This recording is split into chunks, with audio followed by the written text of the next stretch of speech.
Saudi আরব সহ বিশ্বের বিভিন্ন দেশে আজ থেকে শুরু হয়েছে পবিত্র রমজান মাস। এই উপলক্ষে প্রতিবারের মতো এইবারও সংযুক্ত আরব আমিরাতে শুরু হয়েছে মূল্য ছাড়ের প্রতিযোগিতা।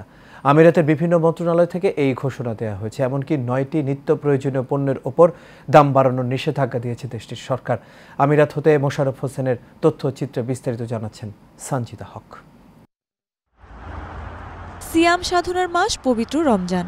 রোজাদারদের সেবায় ও এই মাসের পবিত্রতা রক্ষায় প্রতি বছরের মতো সংযুক্ত আরব আমিরাতে বিভিন্ন বিপণী বিতানে চলছে মূল্য ছাড়। রোজার নিত্য পণ্য থেকে শুরু করে বিভিন্ন পণ্যে এই ছাড় দেয়া হচ্ছে। আমিরাতের বিভিন্ন মন্ত্রণালয় থেকে মূল্য ছাড়ের এই ঘোষণা দেওয়া হয়েছে।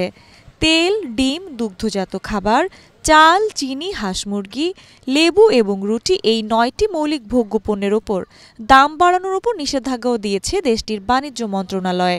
সবাই এই মূল্য ছাড়টা উপভোগ করে, তো আমরা সেই জন্য এই দেশের সরকারকে ধন্যবাদ জানাই। আর এটা এখানে যে প্রতিযোগিতামূলক বিভিন্ন হাইপার মার্কেটগুলো আছে, তো তারা যে সুলভ মূল্য রমজান মাসে যে তাদের যে আন্তরিকতার চেষ্টা, সেই জন্য সকল হাইপার মার্কেটকে আমি ধন্যবাদ জানাই। শুধু সরকারি উদ্যোগ নয়, ব্যক্তি উদ্যোগেও অনেক প্রতিষ্ঠান দিচ্ছে নিত্যপণ্যে মূল্য ছাড়। এতে স্বস্তির নিঃশ্বাস ফেলছেন স্বল্প আয়ের প্রবাসীরা। প্রত্যেক দোকানে গেলে রমজান মাসে আমরা শুধু অফার দেখি, যে পণ্যগুলো আগে একটু দাম বাড়াইতো সেখান থেকে আরো একটু কমায়, যেখানে মানুষের সাশ্রয়ের জন্য সেটা পণ্য যাতে সচরাচরভাবে কিনতে পারে সেভাবে সুলভ মূল্যে রাখে।